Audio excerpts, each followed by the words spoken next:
So I've been away from social media for a couple hours, just working on finals, man. It's been I said a long week, but it's literally Tuesday. It feels like it's been a long week already. But yeah, I saw the Chargers did make a signing, Bryce Callahan, who is good. Like he's a really good corner. I don't know how he lasts this long in free agency. He's expected to start right away for the Chargers. Once again, man, Thunder Alley. If you're new here, consider subscribing. We upload just about every single day on the Chargers. So if that's your type of content, you're in the right place. Also, drop a like, get it out to more people. We're trying to figure out, what clips we want to put in the background. Gets really repetitive, of course. But for now, we'll probably just stick with the ones we've been doing. But we know that Brandon Staley wants as many corners as possible.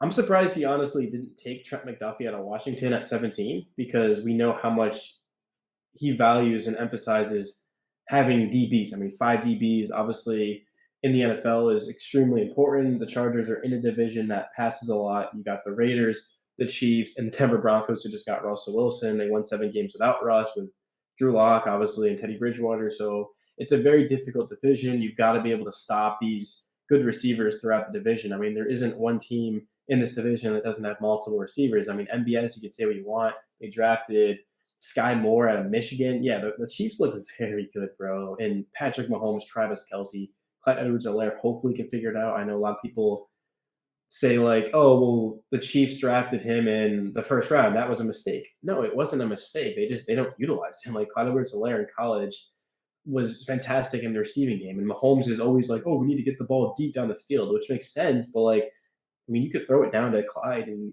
he can make plays. Like he's that type of player. I love Clyde Edwards-Helaire, but that's besides the point. So let's take a look at what we got in this article. So of course, you've got J.C. Jackson, who the Chargers brought in. You've got Asante Samuel, second round pick.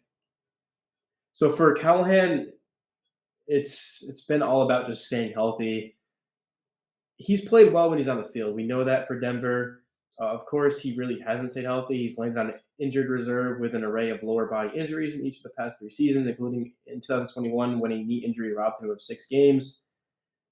Brandon Staley is familiar with Callahan, as Staley spent time with him in both his former stops, where he served as outside linebacker coach under Vic Fangio in Denver. I did not know that. I'm sure you guys probably did. I had no idea Staley was in that position, but it makes sense he was on defense. I'm not surprised about that. But yeah, Callahan's 6-year career with the Bears and Broncos, 194 tackles and 6 interceptions across 66 total games and 45 starts.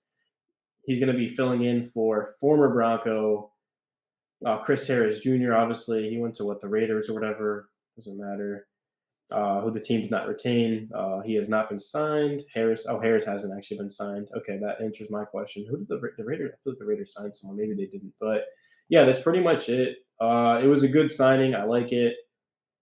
I certainly did not expect the Chargers to bring in a player of Callahan's caliber. I'm interested to see how much they actually paid him. Not much, I'd imagine. It's probably a 1-year deal, right? Yeah, 1-year deal per source. Plans to sign in LA tomorrow. He started 16 games of 22 played, and during 2 seasons with the Broncos, 71 tackles, 4 tackles for a loss, a sack, 9 passes defended, and 2 picks.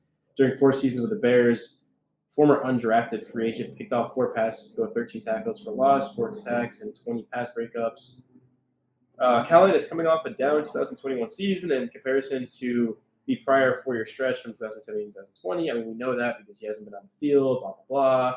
Yeah, it's certainly an exciting signing to add a cheap veteran to a group that needed to build quality depth following the last season's unfortunate injury. I mean, we got to remember that the Chargers last season were like 28th at the top of my head in defense. They gave up nearly 30 points a game. It wasn't a very good defense, to say the least. They really struggled on third down. I know the big reason why the Chargers struggled was because they couldn't stop the run and they weren't able to run the schemes that they wanted to. But at the end of the day, I mean, depth goes a long way. I mean, the Chargers want to win a Super Bowl. That's it. They're not trying to win the division. They're not trying to make they're trying to win the Super Bowl. And just having a guy like Callahan, who, if he stays healthy, gives you a huge addition in the secondary. I like this move a lot for the Chargers. It's just big time, man. It's really big time. The AFC is powerful right now, especially with quarterbacks. And if you can't stop those quarterbacks, good luck. So I'm going to end it here, guys. Like I said, Thunder Alley, drop a like if you enjoyed, subscribe if you're new. We post just about every single day on the Chargers. And yeah, I'll see you in the next one.